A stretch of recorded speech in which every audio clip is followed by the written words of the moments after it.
ಇವತ್ತು ಮತದಾನ ಮಾಡಿದ್ದೇನೆ ಮತ್ತು ಬೆಳಿಗ್ಗೆ ನಾನು ನೋಡಿದಾಗ ಬಹಳ ದೊಡ್ಡ ಪ್ರಮಾಣದಲ್ಲಿ ನಾಗರಿಕರು ಬಂದು ಮತದಾನ ಮಾಡ್ತಾ ಇರೋದು ಬಹಳ ಒಂದು ಒಳ್ಳೆಯ ಸಂಗತಿ. ಯಾಕಂದ್ರೆ ಇತ್ತೀಚಿನ ದಿನಗಳಲ್ಲಿ ಮತದಾನ ಮಾಡಬೇಕು ಕಡ್ಡಾಯ ಅಂತ ಹೇಳಿ ಒಂದು ಅವೇರ್ನೆಸ್ ಕ್ಯಾಂಪ್ ನಿಮಗೆ ಎಲ್ಲ ಕಡೆಯಿಂದ ಆಗ್ತಾ ಇತ್ತು. ಆ ಹಿನ್ನೆಲೆಯಲ್ಲಿ ಇವತ್ತು ಬೆಳಿಗ್ಗೆ 7:30 8 ಗಂಟೆಗೆ 8-9 ಗಂಟೆಗೆ 10% 20%ವರೆಗೆ ಟರ್ನ್ಔಟ್ ಆಗಿದೆ. ಅಂದರೆ ಬಹಳ ಒಂದು ಒಳ್ಳೆಯ ರೀತಿ ಹೆಚ್ಚಿನ ರೀತಿ ಮತದಾನ ಆಗ್ಬೋದು ಅನ್ನೋಂಥ ನನಗೆ ಅನಿಸ್ತಾ ಇದೆ. ಲೋಕಸಭೆಲ್ಲ ಓಡಾಟ ಮಾಡಿದ್ದಾರೆ. 6.6 ಆಗಿದೆ. 9 ಗಂಟೆಗೆ 6 ಆಗಿದೆ. ಅಲ್ಲ, ಕೆಲವು ಬೂತ್ನಲ್ಲಿ 10% ದಾಟಿದೆ. ಕೆಲವು ಬೂತ್ನಲ್ಲಿ ಆಗಲೇ ನಮಗೆ ರಿಪೋರ್ಟ್ ಮಾಡಿದ್ರು. ಬಹಳ ಒಳ್ಳೆ ಟರ್ನ್ಔಟ್ ಇದೆ. ಸರ್, ಈ ಬಾರಿ ಕಾಂಗ್ರೆಸ್ ಅಭ್ಯರ್ಥಿಯಿಂದ ಹಣ ಹಂಚಿಕೆ ಆರೋಪ ಕೇಳಿ ಬರ್ತಾ ಇದೆ. ನೋಡಿ, ನಿನ್ನೆ ರಾತ್ರಿ ಆಗಲಿ, ನಿನ್ನೆ ಇಡೀ ದಿವಸ ಮತ್ತು ಮೊನ್ನೆ ಇವತ್ತು ಹಣ ಹಂಚುವಂಥ ಕೆಲಸ ಬಿಟ್ಟರೆ ಬಹುಶಃ ಮತದಾರ ಕಡೆ ಹೋಗಲೇ ಇಲ್ಲ. ಅವರು ಮತದಾರ ಕಡೆ ಹೋಗಿ ಕನ್ವಿನ್ಸ್ ಮಾಡೋದು, ರಿಕ್ವೆಸ್ಟ್ ಮಾಡೋದು ಮಾಡೋದನ್ನೇ ಇವತ್ತು ಹಣದ ಮೇಲೇ ನಾವು ಚುನಾವಣೆ ಮಾಡ್ತೀವಿ, ಹಣದ ಹಂಚಿಕೆಯಿಂದಲೇ ನಾವು ಚುನಾವಣೆ ಗೆಲ್ತೀವಿ ಅನ್ನೋಂಥ ಭ್ರಮೆಯಲ್ಲಿ ಅವರು ಇದ್ದಾರೆ.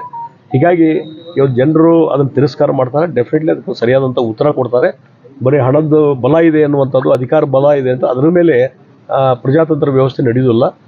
ನಿಜವಾಗಿ ನಿಮ್ದೇನು ಪರ್ಫಾರ್ಮೆನ್ಸ್ ಇದೆ, ನಿಮ್ಮೇನು ಕೆಲಸ ಕಾರ್ಯಗಳಿದ್ದಾವೆ, ನಿಮ್ಮ ವಿಷನ್ ಏನೋ ಅದನ್ನು ಜನರಿಗೆ ಹೇಳಬೇಕಾಗಿತ್ತು. ಅದು ಹೇಳಾರ್ದೇ ಬಹುಶಃ ಸೋಲಿನ ಭೀತಿಯಿಂದ, ಹತಾಶೆಯಿಂದ ಈ ರೀತಿ ಹಣ ಹಂಚುವಂಥದ್ದು ನಡೀತಾ ಇದೆ.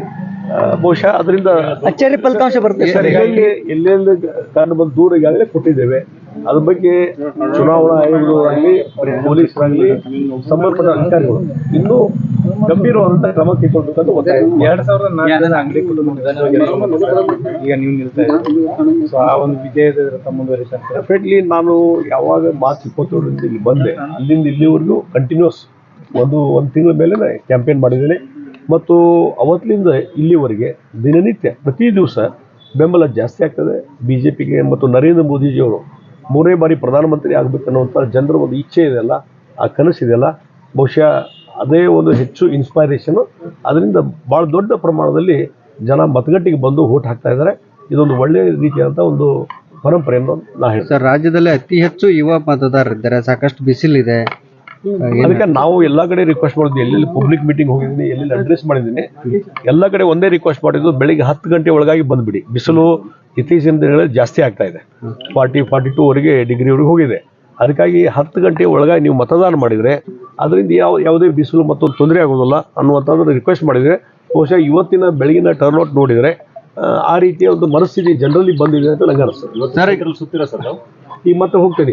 ಇವತ್ತು ಬೆಳಗಾವಿ ನಗರದಲ್ಲಿ ಮತ್ತು ಉಳಿದ ಎಲ್ಲ ಗ್ರಾಮೀಣ ಭಾಗದ ವಿಧಾನಸಭಾ ಕ್ಷೇತ್ರಗಳು ಎಲ್ಲ ಕಡೆ ಒಂದೊಂದು 10 ನಿಮಿಷ 15 ನಿಮಿಷ ಆದರೂ ಹೋಗ್ತದೆ. ಸರ್, ಈ ಪೆಂಡ್ರೈವ್ ಪ್ರಕರಣದ ಹಿಂದೆ DKC ಅವರ ಹೆಸರು ಕೇಳಿ ಬರ್ತಾ ಇದೆ. ಏನು ಈಗ ನಿನ್ನೆ ಆ ರೀತಿ ಆಪಾದನೆ ಮಾಡಿದ್ದಾರೆ, ಅವರು ಡಿನೈ ಮಾಡ್ತಾರೆ, ಇದೆಲ್ಲ ಕರೆ. ಆದರೆ ಮೊದಲಿಂದ ಒಂದು ಸಸ್ಪಿಷಸ್ ಇದ್ದೇ ಇತ್ತು. ಉಪಮುಖ್ಯಮಂತ್ರಿ DK ಶಿವಕುಮಾರ್ ಅವರು ಇದರಲ್ಲಿ ಇನ್ವಾಲ್ವ್ ಆಗಿದ್ದಾರೆ ಅನ್ನುವಂಥದ್ದು ಇದ್ದೇ ಇತ್ತು.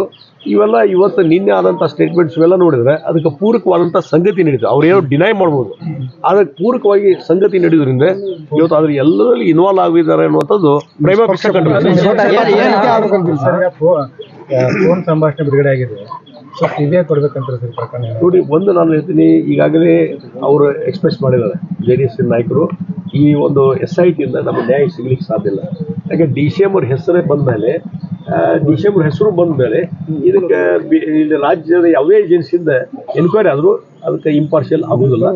ಬಹುಶಃ ಅದಕ್ಕೆ ಒಂದು ಆನ್ಸರ್ ಅಂದ್ರೆ CBI ತನಿಖೆ ಆಗ್ಬೇಕಂತ ನಾನು ಆಗ್ರಹ ಮಾಡ್ತೇನೆ. ಸರ್, ನಿನ್ನೆ ಆಗಿರುವಂತಹ DK ಶಿವಕುಮಾರ್ ಅವರಲ್ಲಿ ಆಗಿರುವಂತಹ ಆಪಾದನೆ ಇವತ್ತಿನ ಮತದಾನದ ಮೇಲೆ ಯಾವ ರೀತಿ ಪರಿಣಾಮ? ನೋಡಿ, ನಾವು ಒಂದು ಮೊದಲಿಂದ ಹೇಳ್ತೇನೆ, ಆ ಪ್ರಜ್ವಲ್ ರೇವಣ್ಣ ಇಶ್ಯೂ ಆಗಲಿ, ಮತ್ತೊಂದು ಅದ್ರ ಬಗ್ಗೆ ಸಂಬಂಧಪಟ್ಟಂಥ ನಿನ್ನೆ ನಡೆದಂಥ ಇಶ್ಯೂ ಆಗಲಿ, ಈ ಒಂದು ಚುನಾವಣೆ ಲೋಕಸಭಾ ಚುನಾವಣೆಗೆ ಏನು ಸಂಬಂಧ ಇಲ್ಲ, ಅದರದ ಇಫೆಕ್ಟ್ ಇಲ್ಲಿ ಏನೂ ಇಲ್ಲ. If you like this video, ಬೇಗ ಲೈಕ್ ಮಾಡಿ, ಕಾಮೆಂಟ್ ಮಾಡಿ, ಶೇರ್ ಮಾಡಿ ಹಾಗೂ ಯೋಯೋ ಟಿವಿ ಕನ್ನಡವನ್ನು ಸಬ್ಸ್ಕ್ರೈಬ್ ಮಾಡಿ.